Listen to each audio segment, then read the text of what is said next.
So this is what Batman uses. I wonder if this is what Superman used.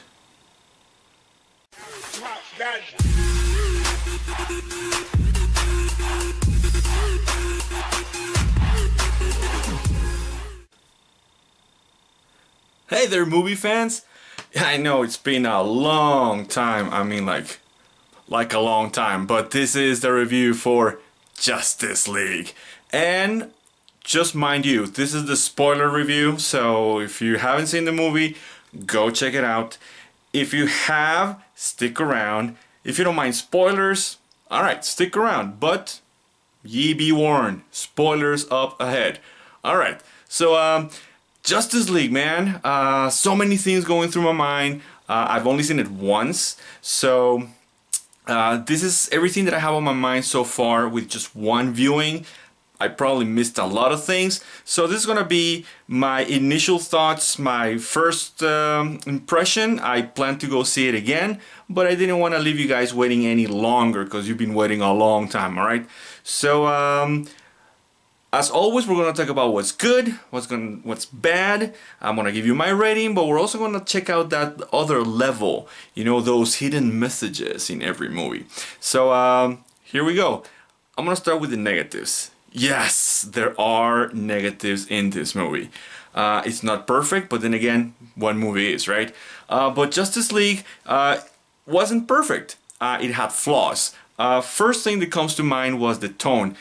If you don't know, production went under a lot of problems. Zack Snyder had to step down from the director's chair.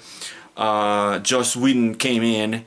And so you can see the difference in tone. You can definitely see some things that were Zack Snyder-y and other things that were Joss Whedon-y. And it took a while for things to mesh and finally come together toward the end of the movie. But you definitely feel the tone is not consistent, especially at the beginning. It gets better toward the end.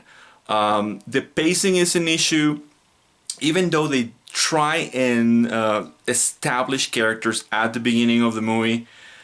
It takes them a while to go, and even though at times I felt like the movie was dragging, and I was like, okay, like everything is actually interesting. Like, don't get me wrong, like everything that happens at the beginning is interesting, but they were still figuring out, you know, how much can we cram into these scenes without detracting from where we're going and what things need to be left out. So that kind of made the movie feel a little chopped up at the beginning. So that was my first issue. Second issue, and it was a big issue for me, was the CGI. The CGI was like, damn dog, like someone needs to go back and redo some of these things, because it really detracted from the overall experience. There were times when the CGI was like on point. It was really nice, like the Gotham scenes, they were really nice. But then you go into Atlantis with Aquaman and everything is like, oh my gosh, is this what the movie gonna look like? Cause dang man, you need to work on this. Alright. So that was really bad and inconsistent. And probably the biggest issue with this movie, it's the villain.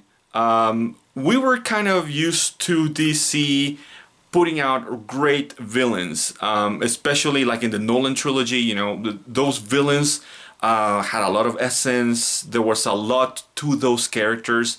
However, in this one, it really suffered. And I thought Lex Luthor was bad. You know, if you thought Lex Luthor was bad in BVS, then this is really bad, really bad.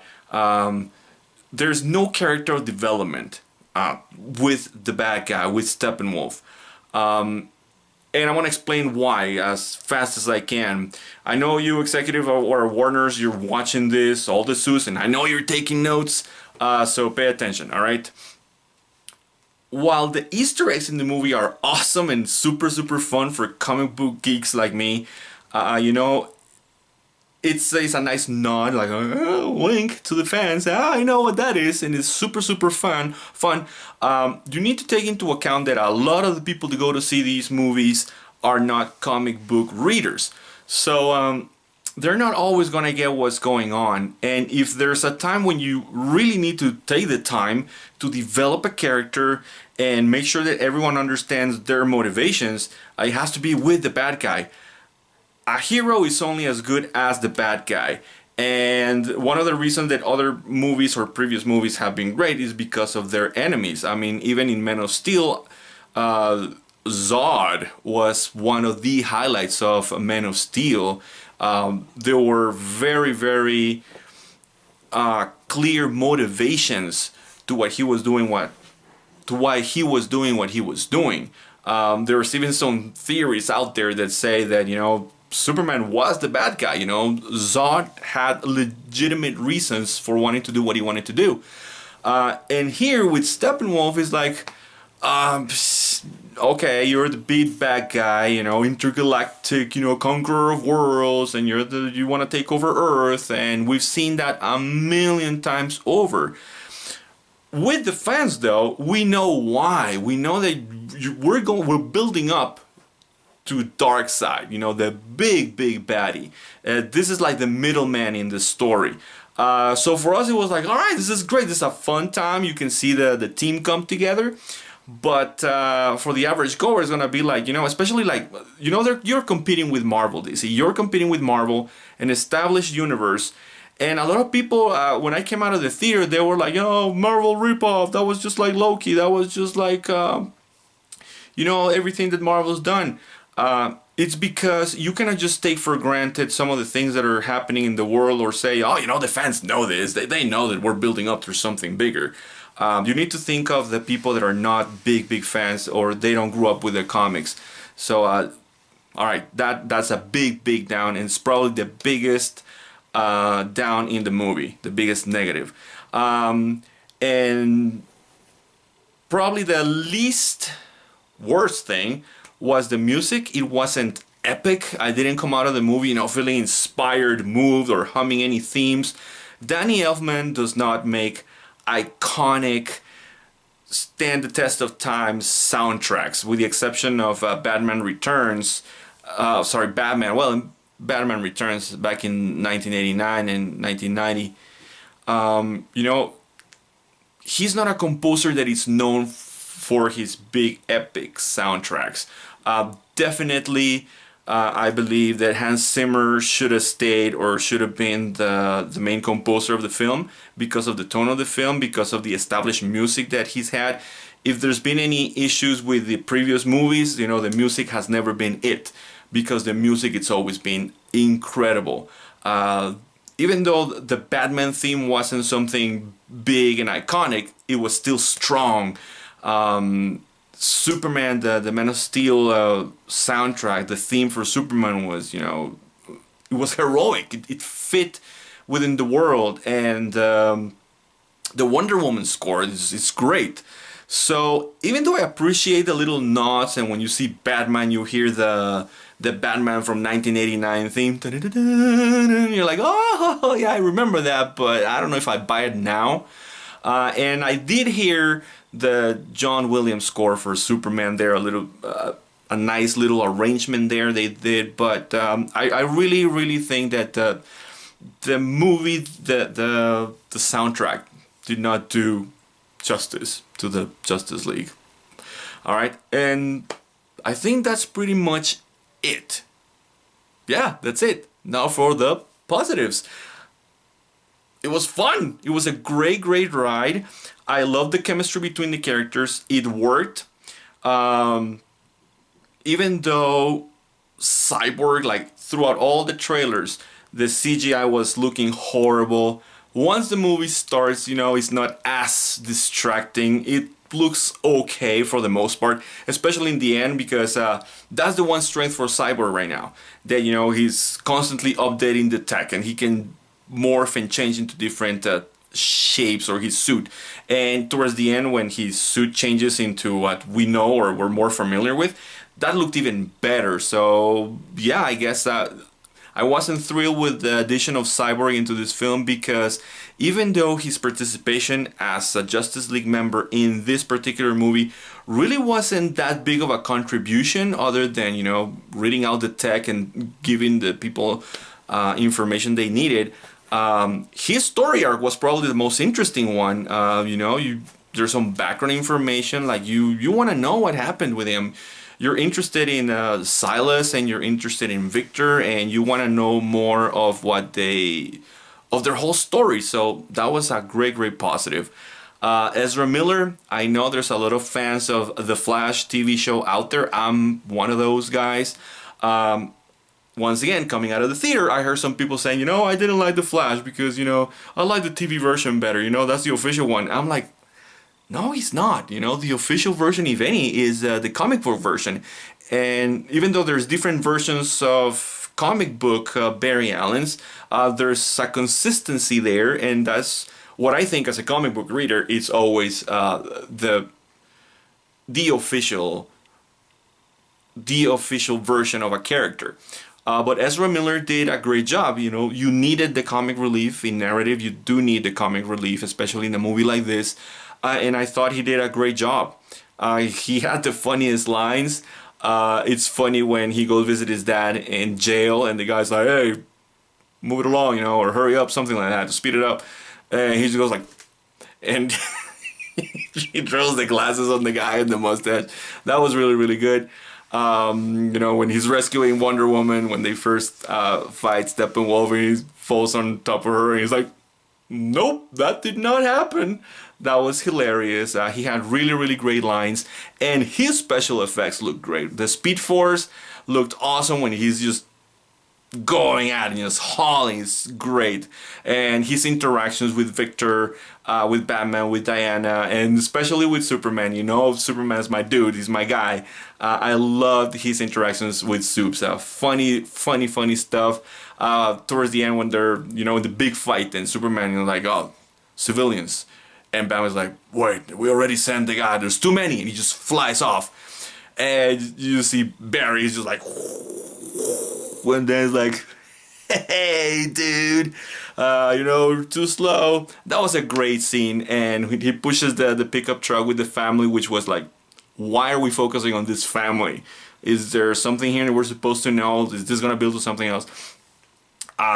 And he's like, "All right, I'm getting the hang of this and everything." He's just like, "Is that Superman?" And Superman's just flying with a building. Awesome. Which brings me to another big positive. Oh, and that scene in the end when they're racing, and awesome scene. For the past few movies, I hated Superman because they made him so broody and so dark, and he didn't want to be in this world, and he was whiny, and Superman was never real. He was just a dream of a farmer, and no one can stay good in this planet. It was horrible because he's supposed to be the beacon when everything else is bleak and dark and everybody else is losing hope. That's when you look to Superman for hope. And in this movie, he was the light. He was guiding everybody. He was inspiring everybody. Everybody was building up, behind him. He just rallied the troops. And another big positive, not necessarily with the movie, but was the marketing. With those teasers, with those trailers, when we were like, all right, we know Superman's gonna show up at some point, but they made it look like it was more like a dream sequence in the final trailer. And I'm surprised that they were able to keep him a secret for so long, that when he appeared so early in the movie, I was like, oh, he's back, I guess. It was a nice surprise. I feel they could have let it simmer a little longer. Like I said with Man of Steel and with BVS, it was wasted potential. They hurried things up with the Doomsday thing, with Superman's death, that maybe they could have made his loss feel, made it longer. And wait a little longer for him to show up and finally save the day. because I felt it was already like, okay, we gotta bring Superman back because he's the only one who can, realistically deal with this, and Batman means like pushing on. We gotta bring him back, gotta bring him back. I'm like, all right, so they're probably gonna say, you know what? No, we cannot do this. We're not gonna do this. But towards the end, they're losing hope. They're losing the battle. So okay, he comes back and he grand entrance, and it's like, oh nope, he's back now. He's back. However, when he did come back, I was kind of expecting for DC to go with Dark Superman. I pretty much called it. I knew he was gonna be bad, but I liked the way they handled it because he didn't stay bad like for the half of the movie, and then turn around and come back and save the day. Immediately they went like, okay, I'm snapping out of it. So it was cool, and when they're finally there, I love how they made Batman so big and so strong that was illogical. It didn't make sense. In my BVS review, I opened up with saying, yeah, Batman apparently has got superpowers because he can stand up and duke it out with Superman, and Superman, like, he could never really fight back. It wasn't until Batman decided to spare him that Superman was, he didn't die.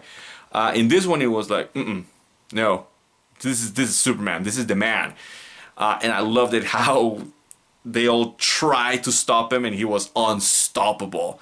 And like Wonder Woman, like, Clark, don't make me do this, and like just pulled her, and she was like, oh no, this is not happening. And Aquaman is like, oh, got you, dude, and like, oh no, I don't got him. And Cyborg is like, oh, I can push him, man, And again, one of my favorite parts in the whole movie, Flash is like, all right, I want to get the jump on this guy. He's like, yeah, I want to get him. And, Superman is like this. And then just like... and Barry's like, what? He can see me? And then he just follows him. He's like, what? That was great. That was great. Because it finally showed, this is the big gun. This is our secret weapon. You cannot go toe-to-toe with Superman. He was unstoppable. And when Batman is like, we're gonna bring the big gun, I did figure, he's gonna have some fancy kryptonite weapon to try and subdue Superman. But I loved that it was finally, the big gun was Lois. And for once, the Lois Lane character makes sense in this movie. For once, there's actually a reason for her now. And that was great. And Superman's suit looked great. It was brighter. I loved all of these scenes. Now I'm looking forward to Man of Steel 2, if they can keep it going in this direction. And the overall chemistry was great. They did bring Batman down a peg. He is human. He got beat up. I love that scene when Superman just grabbed him by the neck and is like, do you bleed? I was like, ooh, snap. And then when Lois came in, he's like, what? And just threw Batman over like a rag doll. And then, you can tell he's just winning, writing when Batman is like, oh yeah, something's definitely bleeding. Oh yeah, that was great because, however Batman is, the human capacity, to the fullest, the best a human being can be, he's still human. And he's been doing this for a long time, for over 20 years now. So he's going to get beat up. So that was great. And their whole chemistry, man, the way they just came together, the action sequences were great. When Steppenwolf is trying to get the mother box from Themyscira and those Amazons, that scene was great. It shows how strong they are, how amazing warriors they are. And so it was all great scenes. There was hints at Green Lantern Corps. And the core, and Easter eggs being thrown left and right, and you can definitely see that a lot of scenes that we saw in the trailers were not there because of the reshoots, because of the re-editing. But overall, it was a fun experience. My expectations were really low. Some of my friends were asking me like, dude, are you excited? You psyched about Justice League? And I was like, you know what? Yeah, I'm gonna go see it. of course I'm gonna go see it, but I'm a lot more excited about Star Wars: The Last Jedi. And I was honest. I was like, I'm gonna go see Justice League, but I really can't wait for Star Wars. And I came out of the movies like surprised, and I was like, all right, that was actually fun, and I had a great time at the movies. So with all those negatives, but with all the positives, I'm gonna give Justice League the official one thumb up. Yes, it wasn't perfect. They still have a lot of way to go, but they're moving in the right direction right now. They're slowly starting to, focusing, and I really want to see what's going to happen next. I want to see more movies. I want to see the Aquaman movie, although they got to work on that CGI. I want to see the next Wonder Woman. I'm excited for see, the Batman, with Deathstroke. Deathstroke's appearance in the post-credit scene was great. I want to see the Flash movie for real right now. So yeah, man. So those are my thoughts. But let's get into the reason why this channel exists in the first place. Exposing what lies beneath. Unfortunately, just like pretty much any other movie in Hollywood right now, it's just hidden agenda there. Hidden messages there. And listen, man, again, I know you Hollywood execs are watching and you're taking notes so you can make your movies even better.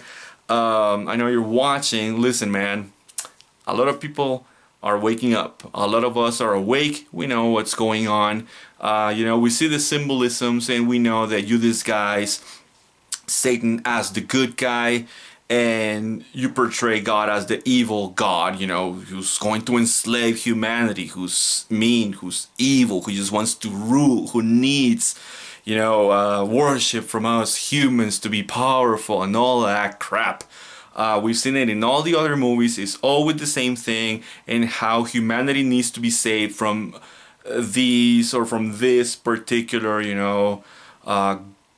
deity or God who's evil, who wants to enslave humanity, and how we need to break free from their bond and just become one. And the whole line with Steppenwolf, unity with the mother boxes, and the Tesseract thing, the cube that represents Saturn, that represents Satan, and how you want to dumb down society and make sure that people are desensitized. So when the Antichrist shows up, we're all gonna be, okay, yeah, I'm gonna follow you because you're the savior. You fixed everything.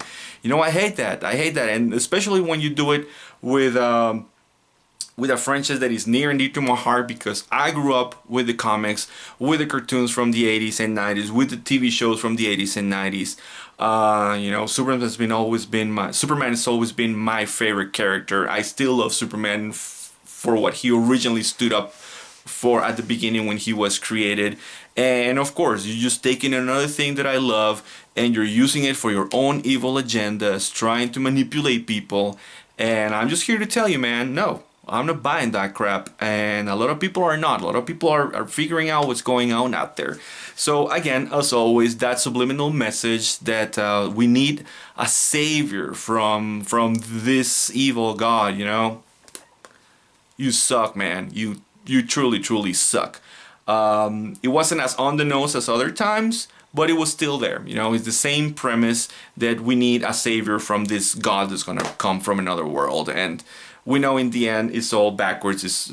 What we need is true salvation from our Lord, from the true evil, and all you people need to wake up, man. In Hollywood, you're not fooling a lot of people anymore as you used to. A lot of us are waking up.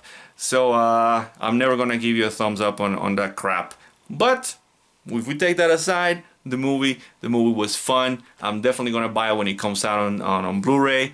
It needs to be part of the collection because the other movies, I bought them when they came out, and I haven't watched them since, other than for the special behind the scenes stuff.